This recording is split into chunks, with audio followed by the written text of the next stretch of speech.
perpustakaan, atau dia dalam konteks mendampingi lembaga riset. Nah, jadi kemampuan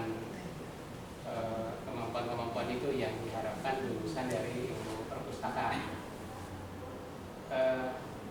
Kemudian kurikulum yang diharapkan semua kampus sama, itu memang sampai sekarang belum ada kesepakatan mata kuliah apa saja yang setiap jurusan itu harus ada. Itu pun besarannya juga masih belum disepakati itu juga.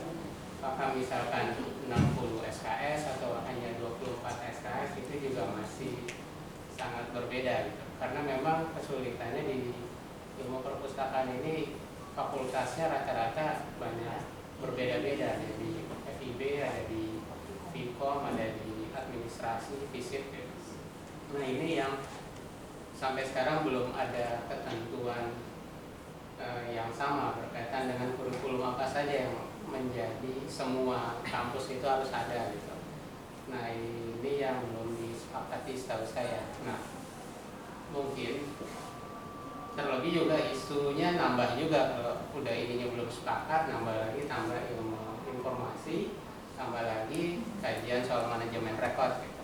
Jadi makin rumit sebenarnya di dunia kurikulum di perguruan tinggi. Nah, kalau menurut saya mungkin saat ini cocok yang pertama sebenarnya berkaitan dengan SKKN ini, sebenarnya kan yang penggunanya yang sebenarnya yang dilihat, industri pengguna dari jasa perpustakaan ini yang dilihat. Jadi kalau menurut saya tetap ini jalan dulu, sambil kita memang tetap mensosialisasikan ke sekolah-sekolah perpustakaan. Inilah yang perkembangan saat ini. Jadi memang kalau dari sisi saya sendiri, setiap ada acara kampus pasti mensosialisasikan hasil pemetaan yang sudah kita lakukan. Dan alhamdulillah sampai sekarang responnya sih baik-baik saja. Maksudnya nggak ada tanggapan yang minor gitu terhadap peta yang sudah kita susun, karena secara umum seluruh materi yang berkaitan dengan perpustakaan sudah masuk semua di peta. Nah, memang yang kemudian saat ini isu berkembang adalah pendidikan profesi di bidang ilmu perpustakaan. Ini sendiri sudah coba digagas oleh UI dan Unpad. Setahu saya Bu Tamara sudah pernah menyampaikan, Bu Dina juga sudah menyampaikan bahwa mereka ada keinginan untuk pengembangan pendidikan profesi. Nah, yang lagi dibahas profesi apa saja dari lulusan ilmu perpustakaan ini, misalkan pustakawan atau misalkan informasi spesialis misalkan. Tapi ini juga masih, setahu saya masih wacana, dan seharusnya kalau sudah masuk ke pendidikan profesi seharusnya berdiskusi juga dengan organisasi profesinya. Nah, seharusnya ini juga jadi kajian organisasi profesi. Kalau dari sisi ICP sendiri ini sudah mulai disentuh, tapi memang belum mengkerucut. Yang IPI yang saya masih blur, karena di grupnya juga nggak pernah disentuh. Mungkin itu kalau perkembangan yang saya tahu.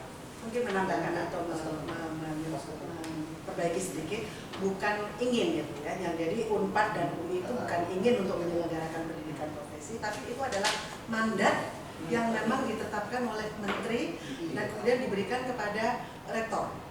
Jadi bukan hanya perpustakaan. Jadi yang beberapa profesi yang lain di lingkungan UI juga diminta. Hanya saja memang waktu itu kami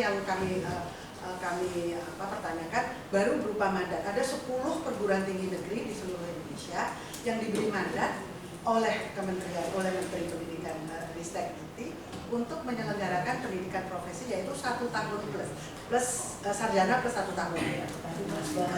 Jadi bukan ingin, tapi memang kita mendapatkan mandat tersebut.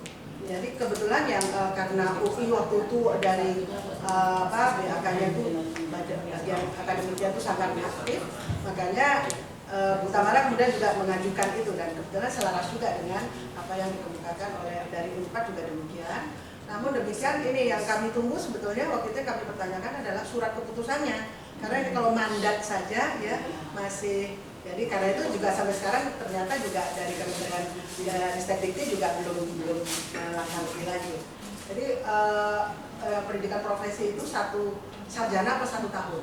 Jadi kami juga bingung, terus bagaimana dengan yang S2-nya, seperti apa gitu. Ini yang masih belum. Tapi sudah masuk, Mas Fadli sudah diajukan proposalnya karena memang itu yang diminta oleh UI, diminta oleh UI dari program dari Departemen Ilmu Perpustakaan dan Informasi untuk mengajukan proposal bagaimana sebetulnya kalau itu menyelenggarakan program profesi.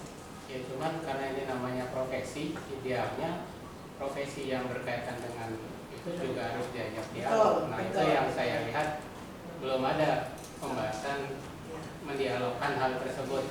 Nah itu bisa kita acu lagi ke atas, yang Kemendikbud juga memberikan begitu saja mandat kepada 10 timnya kan. Itu yang karena di bidang hukum sendiri saya misalkan seperti advokat, mereka kan menyelenggarakan sendiri pendidikan advokat, tidak diserahkan ke perguruan tinggi. Berbeda dengan notaris atau notaris misalkan, karena memang kalau khusus notaris, hakim, jaksa, karena itu langsung berkaitan dengan kepentingan negara. Nah itu langsung aturannya diatur oleh Kemenkumham jelas. Tapi ketika bidang yang sekiranya itu ranahnya cair dan profesinya cukup kuat, itu tergantung lembaga profesinya. Jadi tidak harus melulu karena ada aturan IKTI harus ada juga pendidikan profesi itu. Gitu. Kan itu yang kita kemukakan. Mereka kan lagi direktur loh, yang dari mana direktur Mas Afan ya. Karena itu saya kira mungkin yang balik lagi yang ke situ Bu, ke fungsi pembinaan dari Iya, baik, kami catat. Sepertinya ini waktu terus berjalan, sangat menarik Bu. Nanti kita bahas lagi. Ini mumpung ada Bunda Putih nanti. Sekarang silakan Pak. Iya, menarik Bu ya. Ini juga saya tampilkan Bu ya Perpres 8. Ini bahasa perpresnya penerapan KKN ini pada tiap sektor bidang profesi ditetapkan oleh Kementerian atau lembaga yang membidangi sektor atau bidang profesi yang bersangkutan sesuai dengan kewenangannya. Jadi memang sudah benar ketika KKN kualifikasi untuk pustakawan ya memang Kepala Perpustakaan Nasional yang sudah menetapkan. Nanti ketika tadi kan saya sampaikan bahwa ketika penyusunan KKN itu dilibatkan industri, dilibatkan pelaku usahanya gitu, jadi kemudian ada konsensus. Nah, ketika sudah disepakati, kemudian kepala perpustakaan sebagai pembina teknisnya ya sudah menetapkan bidang kualifikasinya. Kalau hemat saya sih seharusnya dari pendidikan tinggi pasti ikut Bu. Nah, cuma nanti apakah seperti apa? Itu kan Siapa loh? Penerapan sebagaimana mengacu pada deskripsi bidang kualifikasi, kemudian ketentuan memang di sini di amanah seperti itu. Ketentuan lebih lanjut mengenai penerapan KKN ini diatur oleh Menteri yang membidangi tenaga kerjaan dan Menteri yang membidangi pendidikan, baik secara bersama-sama atau sendiri sesuai bidang tugasnya masing-masing. Dan ini sudah oleh Menteri Pendidikan dan Kebudayaan dengan Permendikbud 3 tahun 2015 dan Permenaker 21 tahun 2000. Ya, jadi tadi memang diklarifikasi oleh Bu Tami, jadi bukan tiap program studi membuat KKN Bu ya, tapi masing-masing program studi merevisi kurikulumnya mengacu ke KKN. Jadi memang sudah benar.